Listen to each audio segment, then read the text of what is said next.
Hello students. आज हम लोग जो बात करने वाले हैं वो हम बात करेंगे कि किस तरीके से फ्लावर्स के अंदर क्या क्या रिप्रोडक्टिव स्ट्रक्चर है, जिसका कुछ आइडिया हमने कल भी दिया था, यानी अपने लास्ट टर्म पे दिया था, ये बात हुई थी। तो आज हम लोग थोड़ा सा और चल के देखते हैं और फ्लावर के इंटरनल स्ट्रक्चर में जाके देखते हैं कि फ्लावर के इंटरनल स्ट्रक्चर में क्या क्या चीज़ें प्रेजेंट हैं और वो किस तरीके से अलग अलग तरीके से रोल प्ले कर रहा है। ठीक है, तो मैंने कहा कि इज अ सेक्सुअल रिप्रोडक्शन, आप सभी को पता है कि सेक्सुअल रिप्रोडक्शन क्या था, कि यहाँ पर बेसिकली अगर देखा जाए तो सेक्सुअल रिप्रोडक्शन वो बायोलॉजिकल प्रोसेस है जिसके जरिए गैमीट्स का फॉर्मेशन हो रहा है और वो गैमीट्स आपस में फर्टिलाइज करते हैं और फर्टिलाइज करने के बाद जाइगोट प्रोड्यूस करते हैं। ठीक है, तो मैंने कहा कि it is the biological process where gametes are fertilized to form zygote। ठीक है, एंड ये जाइगोट जब आगे ग्रो करेगा तो एक नया प्लांट फॉर्म करेगा। क्लियर? मैंने कहा कि आखिर ये जो गैमीट्स हैं वो गैमीट्स क्या हैं फ्लावर के केस में, तो मैंने कहा कि गैमीट्स में बी, दैट इज गैमीट में बी pollen grain। ठीक है, फिलहाल मैंने इसको पॉलिन ग्रेन कहा है, अदरवाइज मेल गैमीट एक और स्ट्रक्चर आएगा, उसको हम पर्टिकुलरली मेल गैमीट कहेंगे, लेकिन फिलहाल अभी मैंने इसको पॉलिन ग्रेन को ही मैंने मेल गैमीट कह दिया है। ठीक है, तो पॉलिन ग्रेन एंड दूसरा गैमीट है दैट इज अ एग। ठीक है, तो अब हम ये देखेंगे कि किस तरीके से ये फॉर्म हो रहा है, पॉलिन ग्रेन कहाँ पे फॉर्म हो रहा है। इसी तरीके से धीरे धीरे जब हम आगे बढ़ेंगे तो हम ये भी देखेंगे कि एग का फॉर्मेशन कहाँ हो रहा है और उस एग का स्ट्रक्चर क्या है, कैसे हो रहा है, उसके बाद उनके बीच में फर्टिलाइजेशन कैसे हो रहा है। ठीक है, तो फिलहाल ये एक छोटी सी बात थी जो कि मैंने अभी आपको बता दिया है, हालांकि ये सारी चीजें आप ऑलरेडी पढ़ चुके हैं और पीछे से पढ़ते हुए भी आ रहे हैं। ठीक है, तो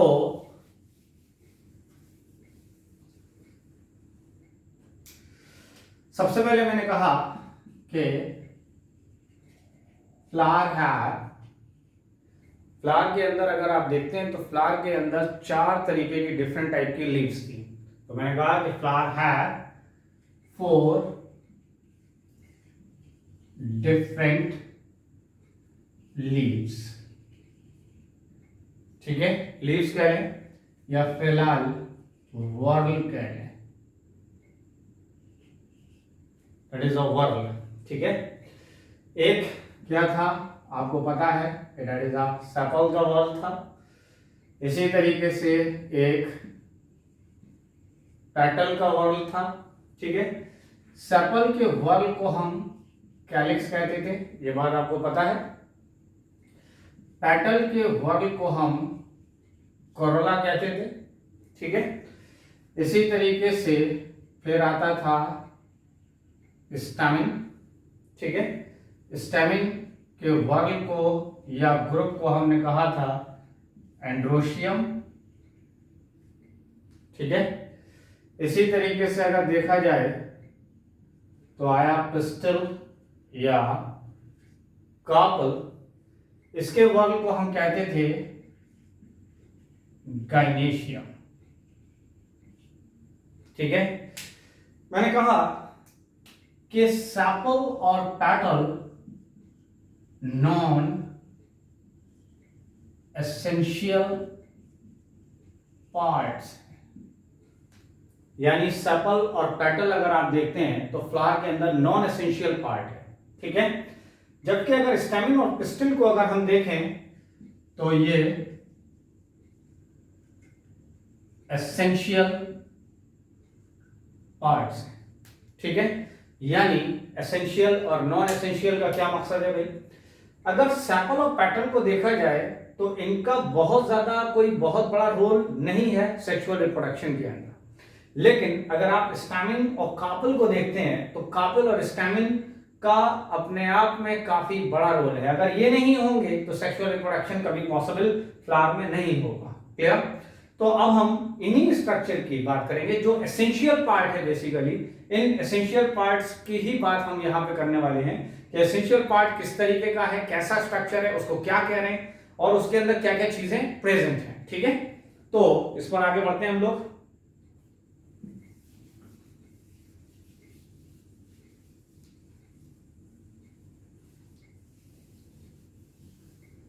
यहां पर सबसे पहले हमने बात की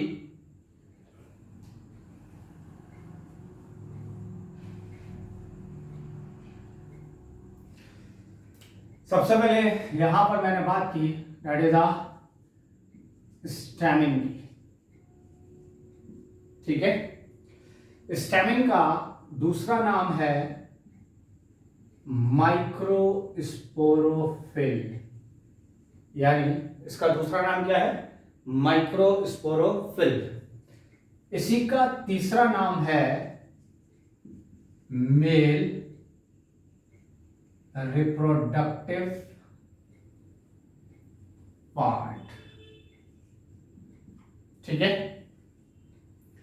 मैंने कहा कि हेयर माइक्रोस्पोर आर फॉर्म्ड। यहां पर क्या फॉर्म्ड होने वाले हैं? That is a microspore. एक और बात, मैं बार बार हमेशा एक बात ये कहता हूं कि जब भी आपको बायोलॉजी समझनी है तो आपको वर्ड पर जाना है। कोई भी वर्ड मुश्किल नहीं है, बल्कि उसका मतलब आपको समझ में आना चाहिए। अगर मतलब आपको समझ में आ जाएगा तो ये चीज समझना आसान हो जाएगा। ठीक है, जैसा कि यहाँ पर आप ऑलरेडी पढ़ चुके हैं स्टैमिन के बारे में। आपको पता है स्टैमिन जो होता है 10th क्लास से, इवन उससे पहले से आप पढ़ते चले आ रहे हैं। मैंने कहा स्टैमिन मेल रिप्रोडक्टिव पार्ट है फ्लावर का। ठीक है, मैंने कहा कि मेल रिप्रोडक्टिव पार्ट है जिसके ऊपर क्या फॉर्म हो रहे हैं? That is a microspores produce हो रहे हैं। और ये बात मैं पिछली बार भी बता चुका था जब मैंने इस चैप्टर की स्टार्टिंग कर रहा था, जहां पर मैंने कहा था कि कैप्सुला इज अ हेटेरोस्पोरस, और कैप्सुला दो तरीके के स्पोर्स प्रोड्यूस कर रहा है। एक माइक्रोस्पोर प्रोड्यूस कर रहा है, एक मेगास्पोर प्रोड्यूस कर रहा है। माइक्रोस्पोर हमेशा मेल स्पोर्स होता था और मेगास्पोर हमेशा फीमेल स्पोर्स होता था। ठीक है, तो मैंने यहां पर जो टर्म थोड़ा आपको परेशान करने वाली है दैट इज अ माइक्रोस्पोरोफिल। तो देखिए इसका क्या मतलब है। तो दिस इज अ माइक्रोस्पोरोफिल।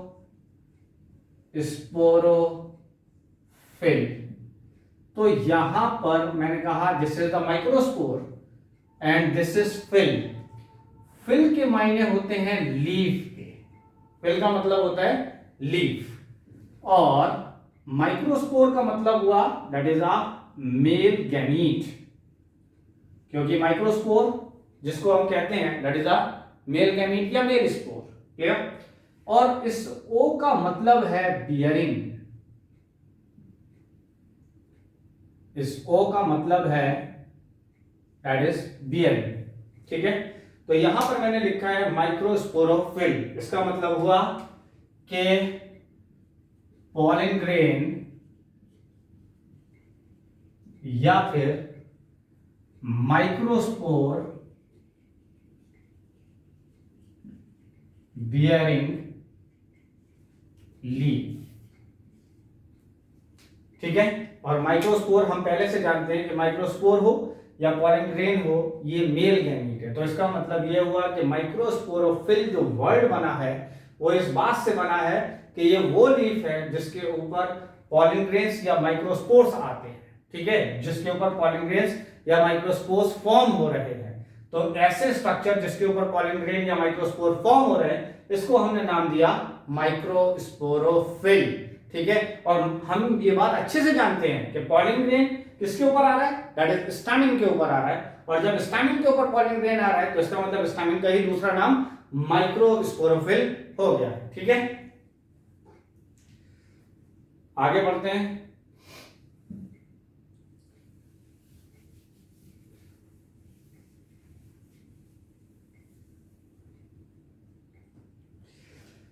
यहां पर अगर मैं आपको स्टैमिन दिखाऊं तो देखिए स्टैमिन कुछ इस तरीके का स्ट्रक्चर होगा।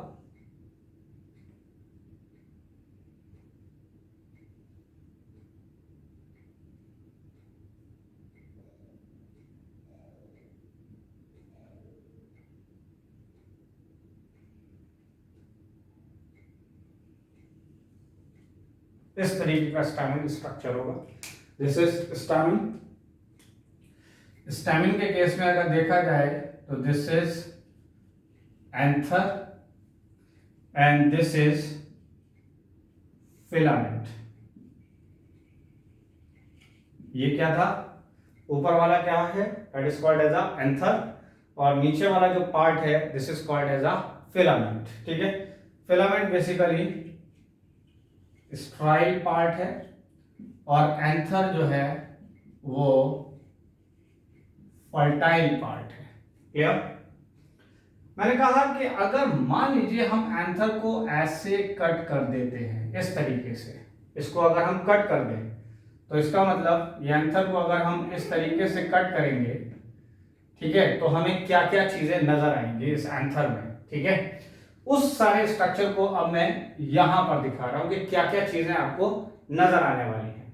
ठीक है, मैंने कहा अगर आप उस एंथर को कट करते हैं तो आपको कुछ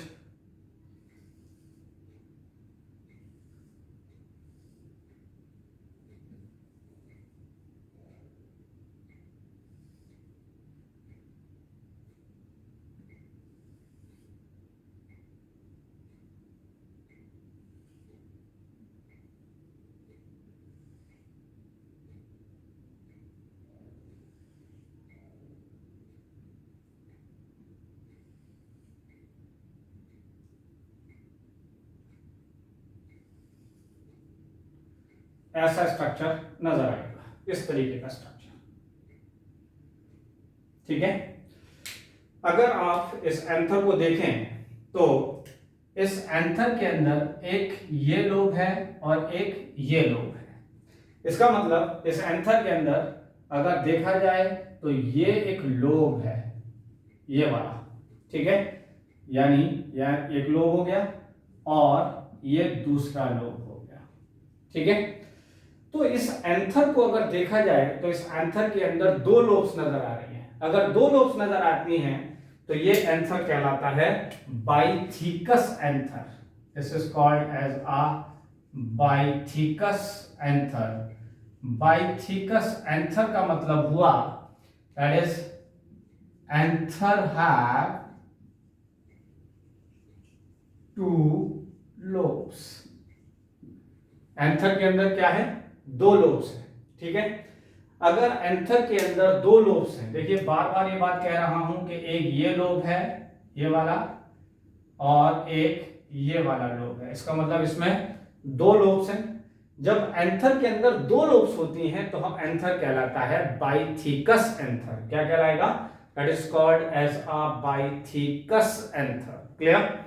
अब अगर देखा जाए तो हमने कहा कि हमने इसका ट्रांसवर्स सेक्शन कट किया है, एंथर को हमने ट्रांसवर्सली कट किया है। इसका मतलब एंथर इस तरीके से था और हमने इसको इस तरीके से कट किया है। और उसके बाद हम देख रहे हैं कि इस एंथर में क्या क्या चीजें हमें नजर आ रही हैं।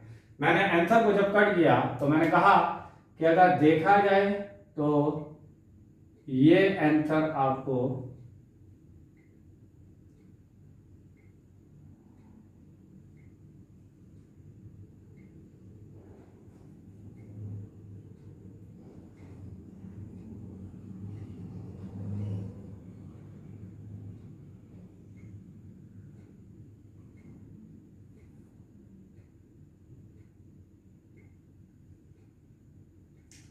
एक ये लेयर हुई,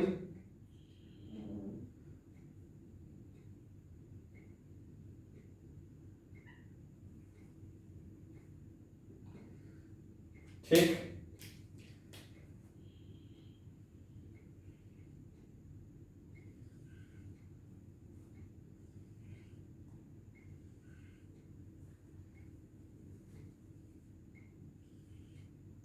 एक ये स्ट्रक्चर से।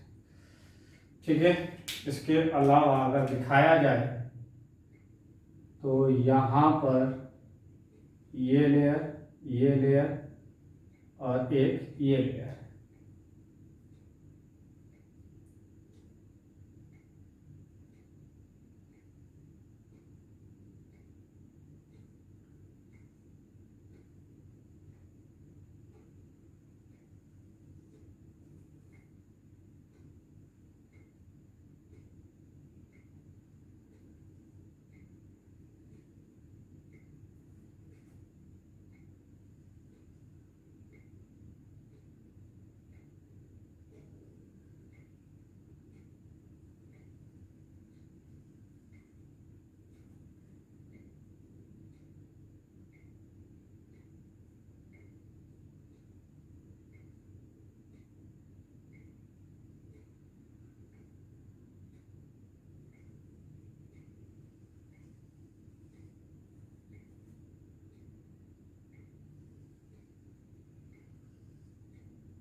इस तरीके से अगर दिखाया जाए तो ये आंसर आपको इस तरीके से नजर आएगा। अब जरा लेवलिंग की बात करते हैं। तो मैंने कहा ये जो सबसे बाहर वाली लेयर नजर आ रही है, सबसे बाहर वाली जो ब्लैक कलर में नजर आ रही है, इसको हम कहते हैं एपिडर्मिस।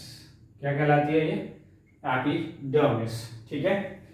इसके बाद इसके नीचे मैंने एक और लेयर दिखाई है जो रेड कलर में नजर आ रही है। ये वाली जो रेड कलर में आपको नजर आ रही है, this is called as endothecium. ये क्या कहलाएगी? एंडोथीशियम। क्लियर?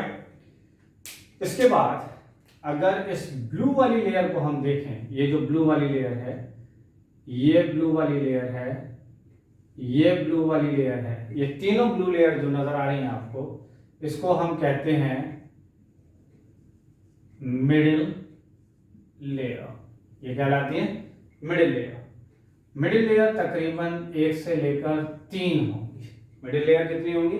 1 से लेकर 3 मिडिल लेयर होंगी। उसके बाद मैंने कहा कि एक ये स्ट्रक्चर आपको नजर आ रहा है। ठीक है। इस स्ट्रक्चर को हम कहते हैं microsporangia. This is called as a microsporangia. Microsporangia का मतलब हुआ that is a pollen chamber. ये वो कमरा है जहां पर पॉलिन का फॉर्मेशन हो रहा है। तो जहां पर पॉलिन का फॉर्मेशन हो रहा है that is known as a microsporangia. Clear? मैंने कहा कि इवन यहां मैंने लिख दिया इसको कि wall of microsporangia is called tapetum. This is called as tapetum, या अभी आप इसको सिंपली टैक्टम ही लिख लीजिए। जब मैं बात आएगी आगे तो मैं इस बात को बताऊंगा कि क्या होता है। फिलहाल तो दिस इज द टैक्टम। ठीक है। इसके बाद अगर देखा जाए तो यहां पर जो सेल्स हैं, ये वाले जो सेल्स हैं, इन सेल्स को हम कहते हैं कनेक्टिव। ये क्या कहलाते हैं? कनेक्टिव। क्लियर? इसके बाद अगर दिखाया जाए तो यहां पर कुछ सेल्स मैंने दिखाए हैं अंदर।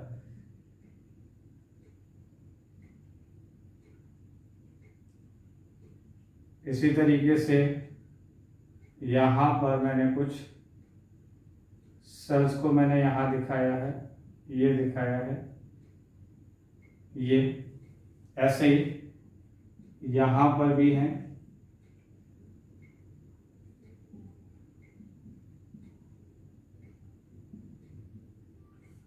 दे आर पॉलिन ग्रेन, ये क्या है यहाँ पर, दे आर पॉलिन ग्रेन्स। इसी तरीके से ये भी पॉलिन ग्रेन्स हैं। ये बात मैं पहले ही बता चुका था कि ये माइक्रोस्पोरेंजिया है। माइक्रोस्पोरेंजिया का दूसरा नाम हुआ था that is a pollen chamber. तो this is the pollen chamber, pollen chamber या पॉलिन कमरा कह लें। तो मैंने इसको पॉलिन कमरा इसलिए कहा था क्योंकि यही वो जगह है जहां पर पॉलिन का फॉर्मेशन हो रहा है। ठीक है, इसके बाद ये एक जगह है, इसी तरीके से ये एक जगह है। ठीक है, ये जगह, इसको हम कहते हैं स्टोमियम। ये क्या कहलाएगा, स्टोमियम, या फिर इसी स्टोमियम का ही दूसरा नाम है, यानी या तो स्टोमियम कह लें, this is called as stomium, या फिर इसका एक और नाम है that is line of dehiscence भी कहलाता है। This is called as a line of dehiscence. Clear, यहां तक आपको एक छोटी मोटी बातें समझ में आई। क्लियर, मैंने कहा कि इस एंथर के अंदर अगर आप देख रहे हैं तो इस एंथर के अंदर एक चीज आपने पहले से ऑब्जर्व की थी कि इस एंथर के अंदर 2 लोब्स थे। ठीक है, तो मैंने यहां पे लिख भी दिया कि इसमें 2 लोब्स थे। ठीक है, एक लोब ये वाला था, एक लोब ये वाला था। जब 2 लोब्स थे तो आपने कह दिया कि ये एंथर क्या कहलाएगा, this is called as a bithecous anther. क्या कहलाएगा, that is called as a bithecous anther. ठीक है, लेकिन अगर देखा जाए तो यहां इस पूरे बाइथिकस एंथर में देखें तो माइक्रोस्पोरेंजिया कितने हैं। तो देखिए माइक्रोस्पोरेंजिया एक ये है, एक ये वाला माइक्रोस्पोरेंजिया है, एक ये माइक्रोस्पोरेंजिया है, एक ये माइक्रोस्पोरेंजिया है। तो इसका मतलब इस एंथर के अंदर कितने माइक्रोस्पोरेंजिया हैं। तो अगर देखा जाए तो इस एंथर के अंदर 4 माइक्रोस्पोरेंजिया हमें नजर आ रहा है। और जब 4 माइक्रोस्पोरेंजिया अगर किसी एंथर में प्रेजेंट होता है तो that is known as a tetrasporangiate. इसको हम क्या कहेंगे, that is called as a tetrasporangiate. तो मैंने कहा कि दिस इज द टेट्रास्पोरेंजिएट।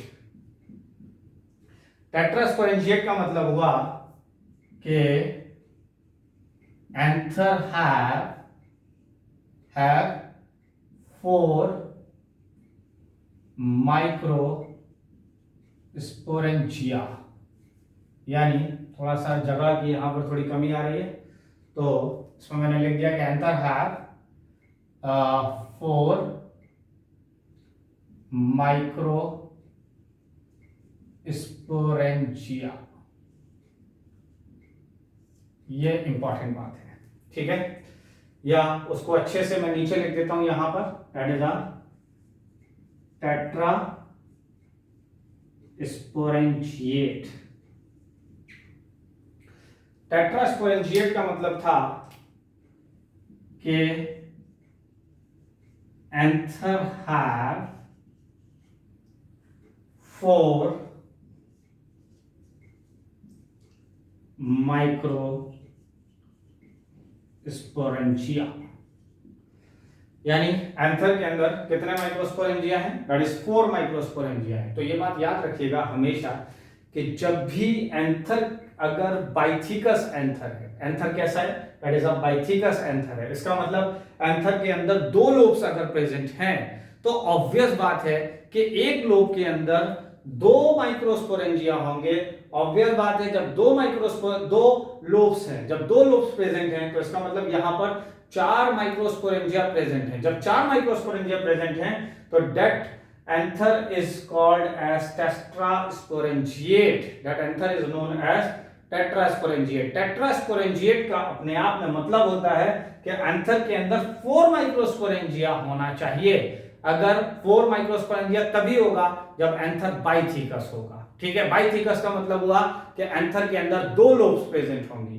तो यहां पर बाइथिकस एंथर मैंने बोला, बार बार इस बात पे फोकस कर रहा हूं, बार बार मैं जोर दे रहा हूं इस चीज को कि बाइथिकस एंथर का मतलब हुआ कि एंथर के पास 2 लोब्स हैं। ठीक है, एंथर के पास अगर 2 लोब्स हैं तो ऑब्वियस बात है कि एंथर अगर बाइथिकस है तो टेट्रास्पोरेंजिएट होगा। टेट्रास्पोरेंजिएट का मतलब हुआ कि एंथर के अंदर 4 माइक्रोस्पोरेंजिया प्रेजेंट होगा, 4 माइक्रोस्पोरेंजिया। क्लियर, यहां तक बातें आपको समझ में आती हैं। लेकिन कभी कभी इवन इसका अगर मैं एग्जांपल देखूं तो इसका एग्जांपल हुआ वही हमारा पुराना वाला, दैट इज अ कैप्सुला, जो कि टिपिकल एंजियोस्पर्म हुआ करता था। या जनरली अगर आमतौर पर आप देखते हैं तो ज्यादातर जो एंथर होते हैं वो बाइथिकस टेट्रास्पोरेंजिएट होते हैं। Majority of the anthers are bithecous anther tetrasporangiate होते हैं मेजॉरिटी। जैसा कि एक एग्जांपल में मैंने ले लिया, दैट इज अ कैप्सुला। कैप्सुला भी बाइथिकस एंथर होगा, टेट्रास्पोरेंजिएट होगा। क्लियर? लेकिन कभी कभी कुछ कंडीशंस ऐसी भी होती हैं जहां पर एंथर के अंदर दो लोब की बजाय एक ही लोब होती है। अगर एक लोब होगी तो ऑब्वियस बात है कि अगर दो लोब था तो हमने नाम दिया बाइथिकस एंथर। अगर एक लोब होगा तो हम नाम दे देंगे मोनोथिकस एंथर। ठीक है? तो मैंने यहां नीचे लिख दिया कि that is a monothecous anther. This is called monothecous anther. Monothecous anther का मतलब हुआ कि एंथर के अंदर दो लोब्स प्रेजेंट होंगी। तो मैंने कह दिया दो लोब कह रहे हैं बल्कि सिंगल लोब प्रेजेंट होगी। मोनो माने वन होता है, मोनो माने वन, थिकस माने लोब। तो इसका मतलब मोनोथिकस एंथर का मतलब हुआ कि एंथर के अंदर सिंगल लोब प्रेजेंट होगी। तो मैंने यहां कहा कि एंथर हैव सिंगल लोब। ठीक है? और इवन इंपॉर्टेंट बात यह है कि अगर मोनोथिकस एंथर है, मोनोथिकस एंथर, तो मोनोथिकस एंथर के केस में कनेक्टिव एब्सेंट होता है। ठीक है? एक बात मैं आपको पहले ही बता दूं कि कनेक्टिव के अंदर अगर देखा जाए तो कनेक्टिव के अंदर वास्कुलर बंडल्स होते हैं। यानी कनेक्टिव के अंदर क्या प्रेजेंट होगा? That is a vascular bundle. मेरे कहने का मतलब यहां पर यह था कि यहां के कुछ स्पेशल टाइप के सेल्स होते हैं। यहां पर इस जगह पर कुछ स्पेशल सेल्स होते हैं। ये सेल्स हैं। ठीक है? ये जो सेल्स हैं, ये वाले सेल्स,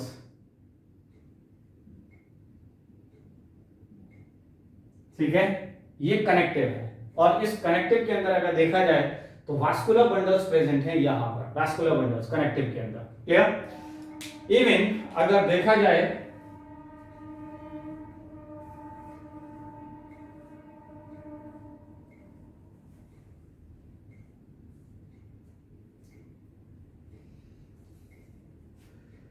यहां तक बात हमें समझ में आ रही है। अगर ये छोटी मोटी सी चीजें समझ में आ गई, थोड़ा सा डायग्राम को मुझे दिखाना है तो मैं एंथर को यहां से रब कर रहा हूं थोड़ा सा। ठीक है? और मैंने इस हिस्से को, ये वाला जो पोर्शन है, ये वाला पोर्शन को मैं यहां पर दिखाने जा रहा हूं। ये मैं यहां दिखाऊंगा, यहां नजर आएगा। ये कैसे नजर आएगा? ये दिखाया जाए तो देखिए, ये इस तरीके से देखा जाए तो ऐसे करके ये सेल्स आपके लगे हुए हैं, ये सेल्स लगे हैं। ठीक है? इसके अंदर जो मैंने रेड कलर दिखाया है, तो मैंने कहा कि रेड कलर में अगर देखा जाए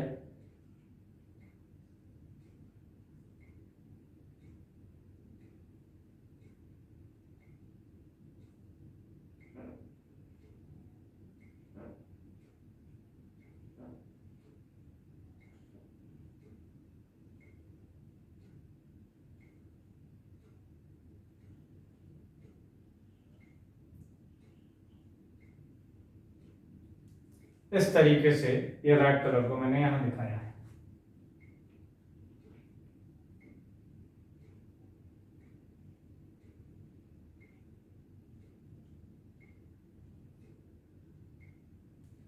ऐसे करके ये रेड कलर को दिखा दिया। इसके बाद आइए ब्लू कलर वाले को, तो ये ब्लू कलर आया, ये ब्लू कलर आया।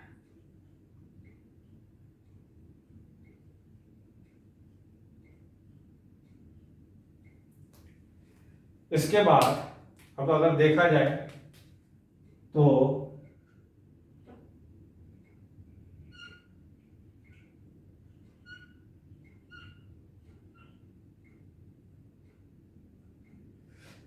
ये एक और स्ट्रक्चर आ गया, दैट इज अ टैक्टम। और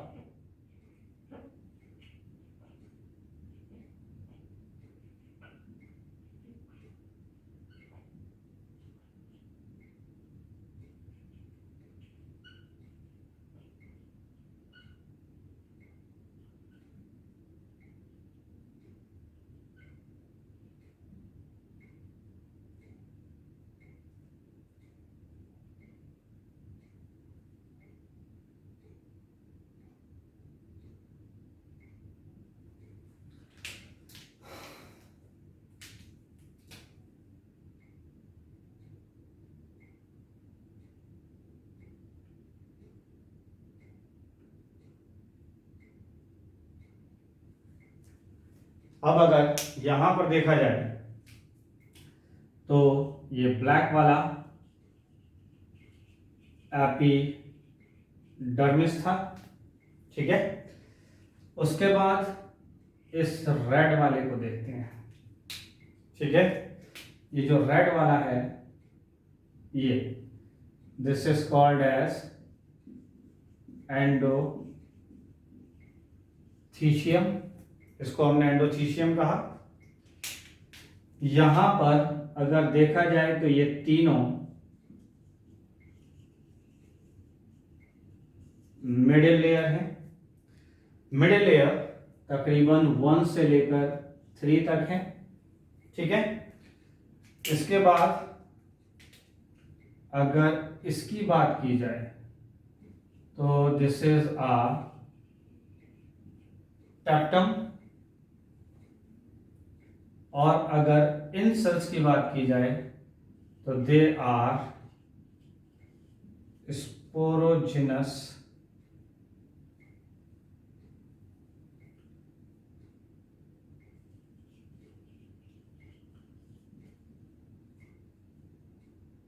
स्पोरोजिनस टिश्यू यहां पर प्रेजेंट है, ठीक है। यहां तक बातें हम लोग को अभी समझी हमने यहाँ पर।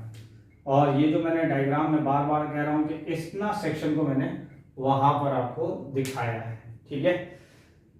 और अगर मैं बड़ा बनाता तो ऑब्वियस बात है थोड़ा टाइम ज्यादा लगता, इसलिए मैंने इसको थोड़ा सा कंसाइज फॉर्म में, थोड़ा सा डायग्राम को जल्दी से आप लोग ड्रॉ कीजिए और फिर बताइए। हाँ, एक और बात यहाँ पर रह गई कि मोनोथिकस एंथर था, तो मोनोथिकस एंथर के अंदर अगर देखा जाए तो दो ही माइक्रोस्पोरेंजिया प्रेजेंट होंगे। तो इसका मतलब अगर मोनोथिकस एंथर है तो वो बाइस्पोरेंजिएट होगा। तो दिस इज अ बाइस्पोरेंजिएट। बाइस्पोरेंजिएट का मतलब having two microsporangia, having two microsporangia, ठीक है। इसका एग्जाम्पल की अगर मैं बात करूं तो ये एग्जाम्पल इसका हो जाएगा, that is a Malvaceae family. This is a Malvaceae family, यहां लिख देता हूं मैं बल्कि,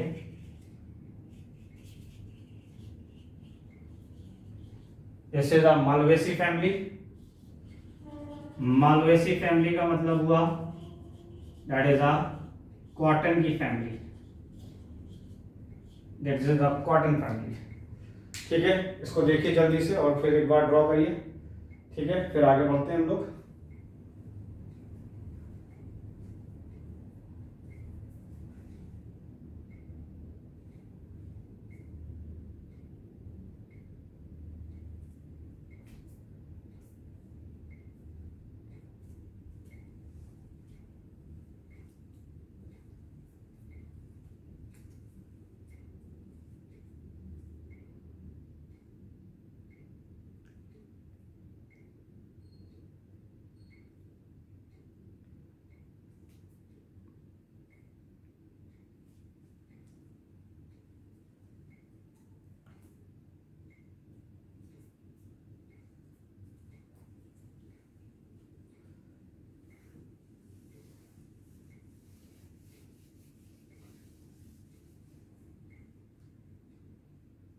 ये सारी बातें आपने लिखी ली है, तो मैंने इसको हटा दिया यहाँ से।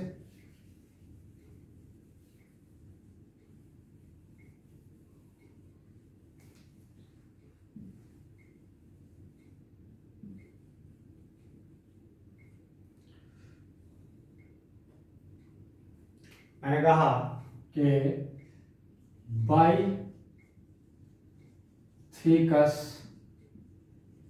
Anther is tetrasporangiate। बाइथिकस एंथर जो होगा वो टेट्रास्पोरेंजिएट होगा। ठीक है, इसका एग्जाम्पल अभी बात हुई थी, तो इसका एग्जाम्पल में मैंने बताया था that is a Capsella, it is a typical angiosperm. ठीक है, या शेफर्ड पर्स के नाम से जाना जाता है ये प्लांट। इसी तरीके से अगर मोनोथिकस एंथर था, मोनोथिकस एंथर था, तो monothecous anther is bisporangiate. Monothecous anther is bisporangiate. Example यहां पर मैंने बताया that is a Malvaceae family.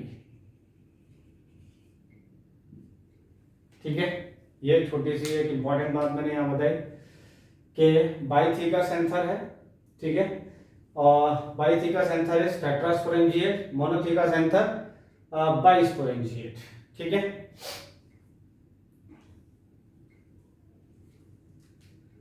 यहां पर अगर देखा जाए तो इसको हम बाइलोब्ड स्ट्रक्चर भी कह देते हैं। This is the bilobed structure होगा, और यहां पर नीचे वाले में सिंगल लोब्ड होगी। तो यहां पर छोटी मोटी कुछ बातें अभी तक आपको समझ में आई। अब हम छोटा मोटा इसके बारे में और थोड़ा सा समझते हैं कि क्या क्या है इनके बारे में, क्या मतलब है इनका।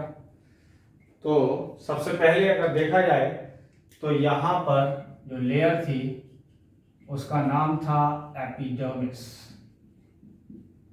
ठीक है, एपिडर्मिस का, यानी मैं यहाँ पर बात कर रहा हूँ कि इसको जो हमने देखा था टीएस सेक्शन में, ट्रांसफर सेक्शन में एपिडर्मिस देखा था, उसके बाद एंडोथीशियम था, इसी तरीके से मिडिल लेयर था, देन टैप्टम था, और उसके बाद स्पोरोजिनस टिश्यू था। क्लियर?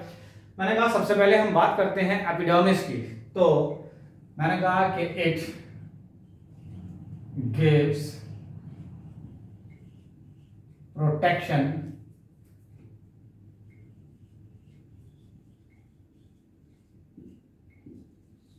To anther. ये क्या दे रही है? It gives protection to anther. ठीक है, इसके बाद दूसरा नंबर आया था दैट इज एंडोथीशियम का। तो बात करते हैं एंडोथीशियम। एंडोथीशियम का एक और नाम भी है that is a fibrous layer. Endothecium का एक और नाम है, this is a fibrous layer. देखिए इसकी खास बात यह है, एंडोथीशियम का नाम फाइब्रस लेयर क्यों पड़ा है उसको भी हमें समझना होगा। मैंने कहा कि एंडोथीशियम का जो मैंने सेल को दिखाया है, मैंने कुछ इस तरीके का एंडोथीशियम के सेल को दिखाया है ऐसे करके, और यहां पर अगर देखा जाए तो ये एपिडर्मिस हुआ करता था। ठीक है, ये एपिडर्मिस था, और अगर यहां पर देखा जाए तो यहां पर मिडिल लेयर के सेल्स थे। ये बात आपको पता है। मैंने कहा कि इस सेल पर अगर देखा जाए तो यहां पर ये पोर्शन पर अगर आप देखें, या इस पोर्शन पर आप देखें, इवन इस पोर्शन पे देखें, इस पोर्शन पर, तो ये थिक हो गया है। क्या हो गया है? थिक लेयर हो गई है। ठीक है। ये थिक लेयर की वजह क्या है, जबकि अगर यहां से देखा जाए तो मैंने कहा यहां से अगर देखें तो ये थिन लेयर है, यानी अगर आप एंडोथीशियम के सेल को देख रहे हैं, एंडोथीशियम के सेल को देख रहे हैं और एपिडर्मिस की साइड से अगर देखेंगे तो ये वाला पार्ट थिन होगा, अदरवाइज ये पार्ट और ये पार्ट पूरा थिक होगा। क्लियर? ये जो थिकनेस है वो इस वजह से है कि यहां पर अल्फा सेलुलोज डिपॉजिट हुआ है। Alpha cellulose form fibrous layer, alpha cellulose ने फाइब्रस लेयर को फॉर्म किया है यहां पर। क्लियर? अब ये पार्ट को भी अगर आप देखें तो देखिए मैंने कहा कि जो थिकनेस है, थिक लेयर, वो अल्फा सेलुलोज की वजह से, that is alpha cellulose form fibrous layer. ठीक है, यानी यहां पर फाइब्रस लेयर प्रेजेंट है, एक फाइब्रस लेयर इस तरफ प्रेजेंट है। क्लियर? यहां पर अगर देखा जाए तो कुछ कैलॉस भी प्रेजेंट होता है। ठीक है, यहां पर कैलॉस प्रेजेंट होगा इस तरफ, यानी एक तो फाइब्रस लेयर है, फाइब्रस का मतलब है कि यहां पर अल्फा सेलुलोज काफी डिपॉजिट हो चुका है इस तरफ, और इस तरफ काफी डिपॉजिट हो गया, और इसके साथ साथ अगर देखा जाए तो यहां पर कैलॉस भी डिपॉजिट हो जाता है एंडोथीशियम में। तो मैंने कहा एंडोथीशियम के केस में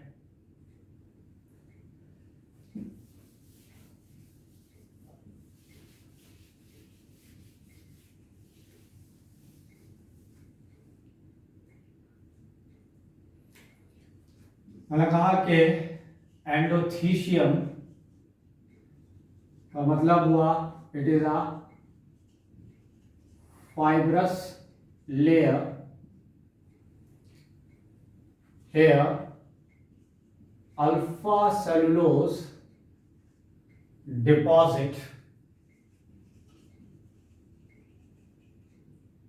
on radial and tangential walls, radial और टेंजेंशियल वॉल्स।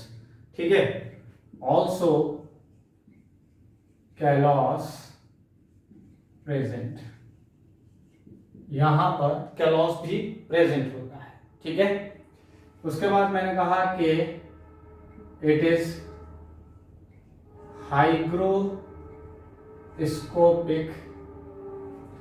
In nature. इसका मतलब हुआ कि ये हाइग्रोस्कोपिक भी होती है। हाइग्रोस्कोपिक का मतलब हुआ कि एब्जॉर्ब मॉइस्चर, ये किसको एब्जॉर्ब कर लेगी? मॉइस्चर को। ठीक है, और इसका काम क्या होता है, इसके क्या रोल है, यानी एंडोथीशियम का, तो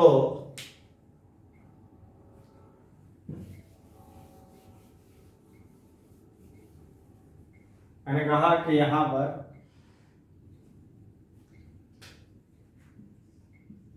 इट हेल्प इन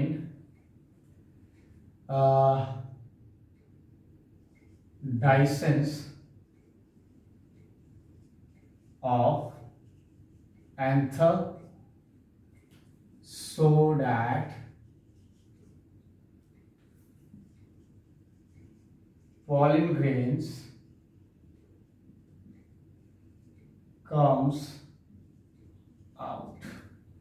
ये काम है एंडोथीशियम या फाइब्रस लेयर का। कि एक बात यहाँ पर बहुत इंपॉर्टेंट है कि यहाँ पर सेलुलोज डिपॉजिट होता है रेडियल वॉल पर, टेंजेंशियल वॉल पर। दैट मीन्स कि अगर देखा जाए तो ये एक्चुअल में this is a radial wall, ये टेंजेंशियल वॉल है। टेंजेंशियल वॉल पर और रेडियल वॉल पर अगर देखा जाए तो कैलॉस प्रेजेंट है, ये अल्फा सेलुलोज प्रेजेंट है, जो कि एक तरीके से फाइब्रस लेयर फॉर्म कर रहा है। ठीक है, यही फाइब्रस लेयर फॉर्म कर रहा है। Also present callose present form fibrous layer, यही फाइब्रस लेयर को फॉर्म कर रहा है।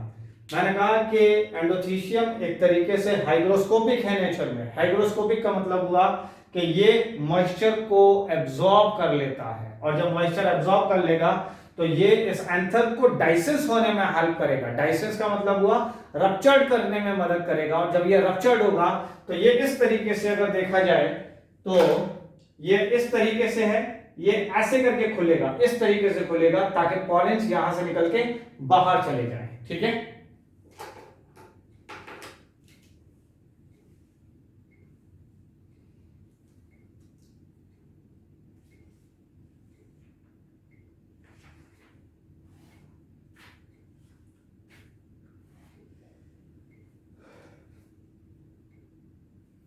इसके बाद आते हैं, नेक्स्ट है आपका मिडिल लेयर। तो आइए, मिडिल लेयर कितनी है, तो मैंने कहा मिडिल लेयर 1 2 3 होंगी, एक से लेकर 3 हो सकती है, एक हो सकती है, 2 हो सकती है, या 3, आमतौर पे 3 ही होती है। मैंने कहा कि they are made up of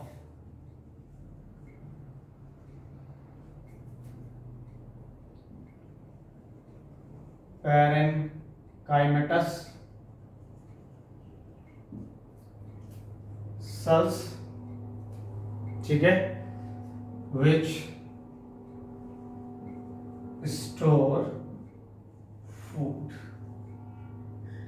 ये इंपॉर्टेंट बात है कि मिडिल लेयर को देखा जाए तो मिडिल लेयर यहां पर 1 से लेकर 3 है, 1 से लेकर 3 मिडिल लेयर हैं जो कि पैरेन्काइमा की बनी हुई है। अगर पैरेन्काइमेटस सेल्स हैं तो उसमें फूड भरा हुआ है। ये फूड इसलिए भरा हुआ है कि जब यहां पर फूड प्रेजेंट होगा, इन मिडिल लेयर्स में फूड प्रेजेंट होगा इनमें, तो ये मिडिल लेयर ऐसे करके खाना प्रोवाइड करेंगे इन पॉलन ग्रेन्स को, which store food provided to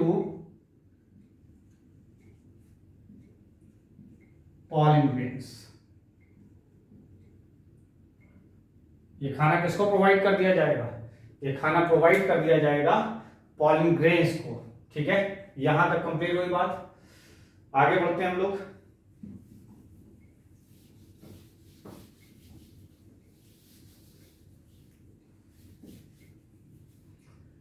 यानी मिडिल लेयर हो गई, तो अब आते हैं हम एडेजा। एक इंपॉर्टेंट बात और यहां रहेगा ये मिडिल लेयर से रिलेटेड, कि मैंने कहा कि यही मैं लिख देता हूं कि middle layer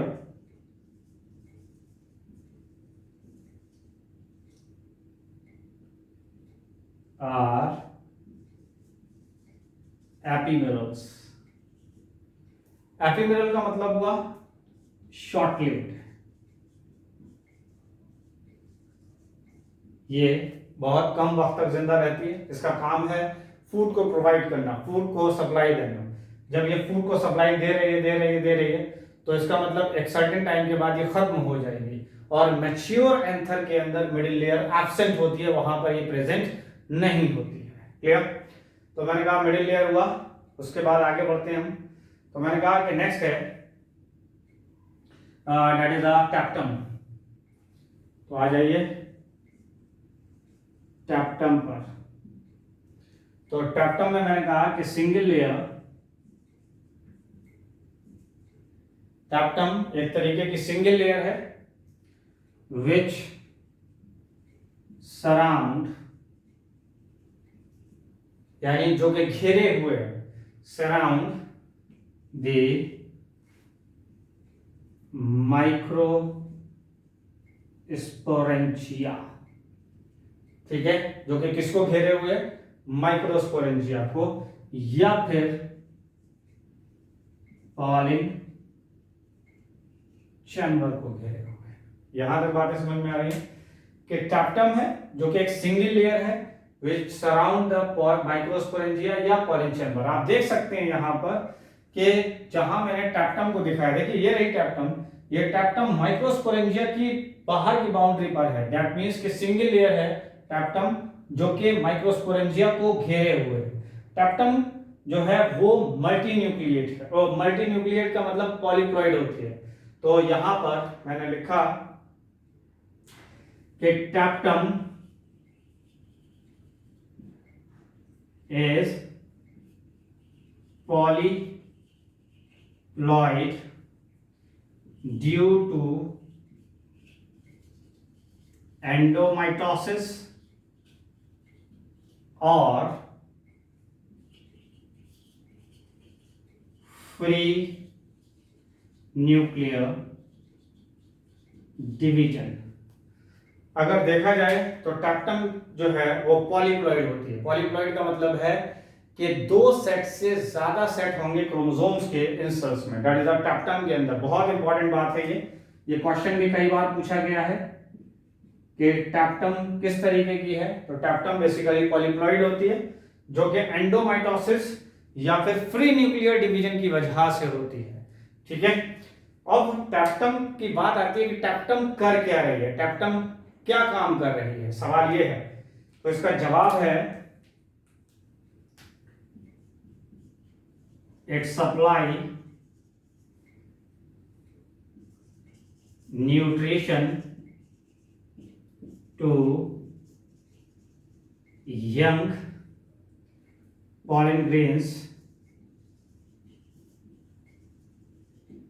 through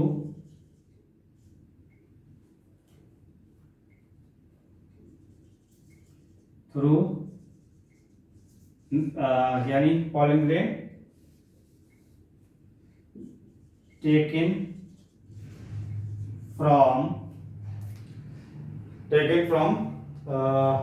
middle layer।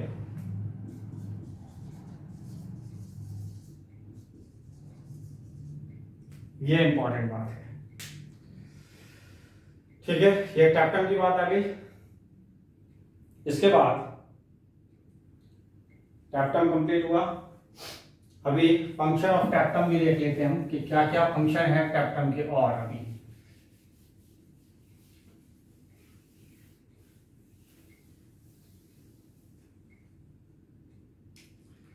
मैंने कहा कि टैप्टम फंक्शन, ठीक है, टैप्टम के फंक्शन क्या है। टैप्टम के फंक्शन में पहला फंक्शन है सप्लाई न्यूट्रिशन। क्या सप्लाई कर रहा है, न्यूट्रिशन। दूसरा मैंने कहा फॉर्म यूबिश बॉडी। क्या फॉर्म कर रहा है, यूबिश बॉडी। ठीक है, तीसरी बात मैंने कहा कि फॉर्म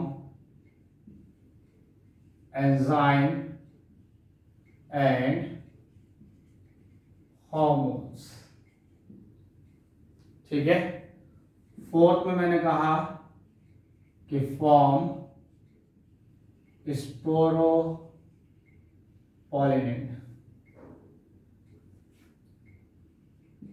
फॉर्म स्पोरोपोलिन। पांचवी बात मैंने कहा कि help in formation of enzyme. ये किसको बनाने में रोल प्ले कर रहा है, एग्जाइम को। लेकिन यहां पर चंद वर्ड्स आए हैं, दैट इज अ यूबिश बॉडी या और सारी चीजें, स्पोरोपोलिन, ये क्या है, इनको भी हम समझ लें। मैंने कहा कि देखिए अगर दिखाया जाए तो ये टैप्टम का सेल है। ठीक है, या ऐसा करिए, इसको सीधा सीधा एक लाइन यहां पे लिख लीजिए कि टैप्टम डिजेनरेट। टैप्टम क्या हो जाएगी, फिर लास्ट में डिजेनरेट हो जाएगी, खत्म हो जाएगी। ठीक है, टैप्टम आखिर में डिजेनरेट हो जाती है, खत्म हो जाती है, हट जाती है जब पूरी तरीके से पॉलन ग्रेन मैच्योर हो गए। जब पॉलन ग्रेन पूरी तरीके से मैच्योर हो गए तो टैप्टम पूरी तरीके से खत्म हो जाएगी। लेकिन जिस वक्त ये खत्म हो रही होगी टैप्टम, उससे पहले ये टैप्टम यूबिश बॉडी को बनाएगी। देखिए हुआ क्या कि मैंने कहा कि before degeneration tapetum form pro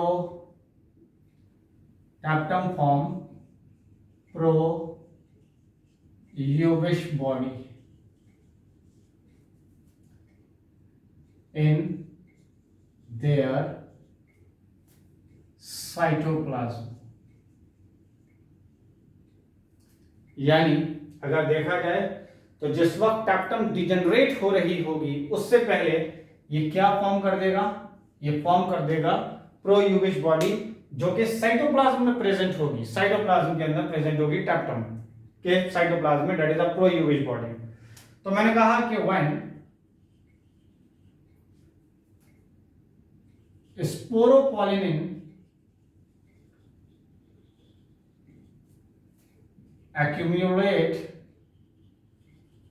accumulate का मतलब है इकट्ठा हुआ, तो when sporopollenin accumulate on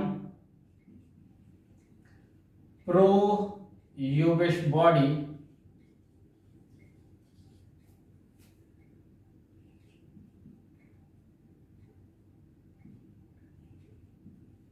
then it becomes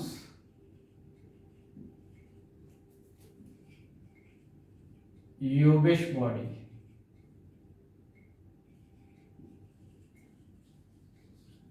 then it becomes Yubish body। फिर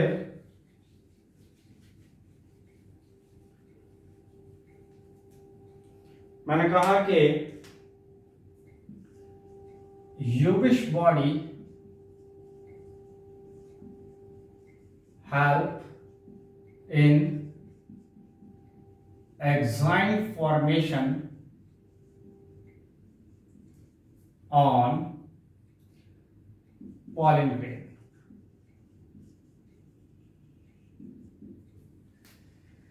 तो यहां पर मैं चंद बातें आपको बताऊं कि ये तो हमने देखा था टैप्टम के फंक्शन को कि टैप्टम न्यूट्रिशन सप्लाई कर रहा है, लेकिन टैप्टम न्यूट्रिशन सप्लाई किससे ले रहा था, किससे लेकर ट्रांसफर कर रहा था, तो ये टैप्टम न्यूट्रिशन ले रहा था मिडिल लेयर से और इसको सप्लाई कर रहा था यानी यंग पॉलन ग्रेन्स को, लेकिन ये किससे रहा था, ये ले रहा था मिडिल लेयर से, ठीक है।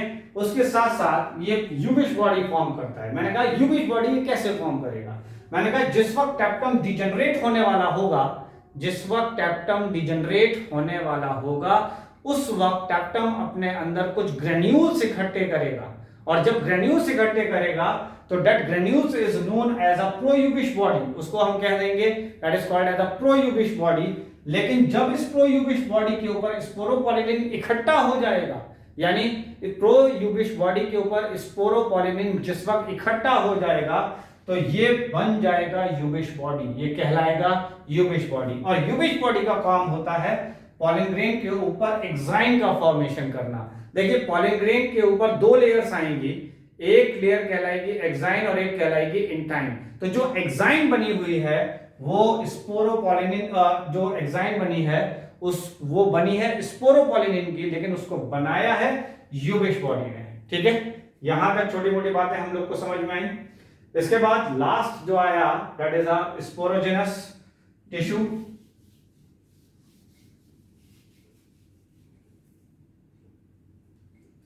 तो आइए स्पोरोजेनस टिश्यू, तो मैंने कहा कि divide and form pollen mother cell, which undergoes meiosis and form microspores। यहां तक बात समझ में है। कि जो स्पोरोजिनस टिश्यू है यहाँ पर इस पॉलिन चैम्बर के अंदर, तो स्पोरोजिनस टिश्यू डिवाइड करेगा और बनाएगा pollen mother cell. Pollen mother cell अब जाएगा मियोसिस में, यानी पॉलिन मदर सेल के अंदर होगा मियोसिस, और जब मियोसिस हो जाएगा पॉलिन मदर सेल में तो ये बनाएगा 4 माइक्रोस्पोर्स। हर एक पॉलिन मदर सेल 4 माइक्रोस्पोर को फॉर्म करेगा। यहां तक एक रफ आपका डायग्राम समझ में आया यहां तक। यहां एक और स्ट्रक्चर मैंने दिखाया था, दैट इज अ कनेक्टिव। तो कनेक्टिव की भी छोटी सी बात कर लेते हैं। तो मैंने कहा कि connective have vascular bundles. Connective के अंदर क्या है? वास्कुलर बंडल्स हैं, विच सप्लाई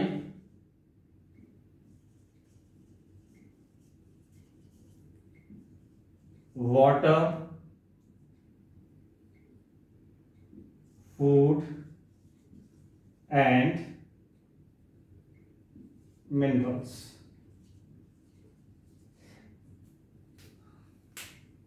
यहां तक इसको कंप्लीट कीजिए जल्दी से।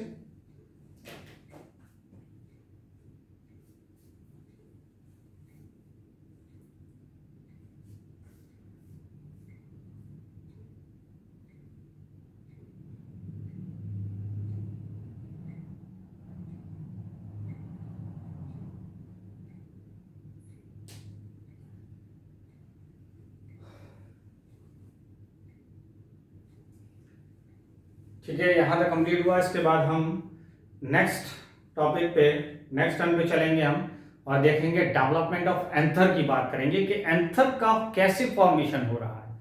उसको हम अगले लेक्चर में डिस्कस करेंगे। फिलहाल आप इसको जल्दी से तैयार कीजिए और बार बार कह रहा हूँ डायग्राम बना के देखिएगा जरूर, ठीक है? तभी ये सारी चीजें आएंगी, अदरवाइज ऐसे समझ में नहीं आएंगी बहुत ज्यादा। क्लियर? ठीक है।